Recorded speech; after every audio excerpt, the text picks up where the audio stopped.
Hi everyone, good morning सगळ्यांना। तर आज मस्तपैकी मुलांना सोडून आल्यावर आहे ना रूम आवरून तशी दिवाळीची साफसफाई करायचीच आहे आपल्याला, पण आहे ना मी असं 2-3 आठवड्यातून आहे ना कपाट वगैरे व्यवस्थित साफ करून घेतच असते। इकडे आईंना जायचं होतं थोडंसं बाहेर, मग त्यांच्यासाठी पटपट शेपूची भाजी कोरडी बनवून घेतली। शेपूची कोरडी भाजी मला पण खूप आवडते बरं का, मस्त डाळ वगैरे घालून शिजवल्यावर खूप छान लागते आणि त्यासोबत आहे ना बाजरीची भाकरी एकच नंबर। खूप छान वास सुटलाय बघा भाजीचा, तोंडाला पाणी आलंय माझ्या। तर इकडे आपली भाजी शिजलेली आहे बघा। मग म्हटलं बरेच दिवस झाले बागेतील फुलं नाही दाखवले, खूप छान बहरलेत बघा। खूप साऱ्या कळ्या पण आल्यात गुलाबाला, हळदी कुंकवाच्या झाडाला पण खूप मस्त फुलं आलेली होती। त्यानंतर म्हटलं थोडंसं व्हिडिओ शूट करावं, तर बाहेर आहे ना कावळा आरडाओरडा करत होता। त्यांच्यासाठी ना रोज घरावर भाकरी टाकत असतो, पण आहे ना आज भाकरी टाकायच्या विसरल्या होत्या, त्याच्यामुळे त्याचं आहे ना आरडाओरडा करायचं काम चालू होतं। मग पटक्यात त्याला आहे ना भाकरी खायला दिली आणि ना राहिलेला व्हिडिओ शूट करून घेतला। क्रिश आणि खुशीची एक्झाम चालू असल्यामुळे ना आज ते लवकर घरी आलेले होते। वरती वातावरण बघू शकताय किती छान झालेलं होतं। दुपारनंतर आहे ना ऊन पण नव्हतं आज। मग म्हटलं मुलांसाठी ना थोडासा चहा बनवावं। मस्तपैकी गॅसवर चहा बनवायला ठेवला, गवती चहा टाकून आहे ना एक उकळी आणून घेतली आणि मग नंतर त्यात आहे ना दूध ओतलं। पुन्हा एकदा आहे ना मस्तपैकी उकळी आणून घेतली आणि चहा आहे ना कपामध्ये ओतून घेतला।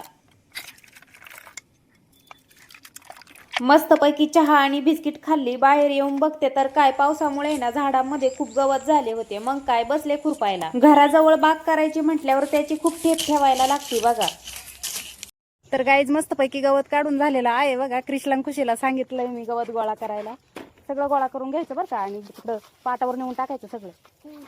तर मुलांनी ना सगळं कंपाऊंडच्या आसपासचं गवत गोळा केलं आणि ना पाटावर नेऊन टाकलं। तर त्यांचा झालेला आहे आता स्टडीचा टाइम। तर पुन्हा भेटूया आपण नेक्स्ट ब्लॉग मध्ये, तोपर्यंत बाय बाय।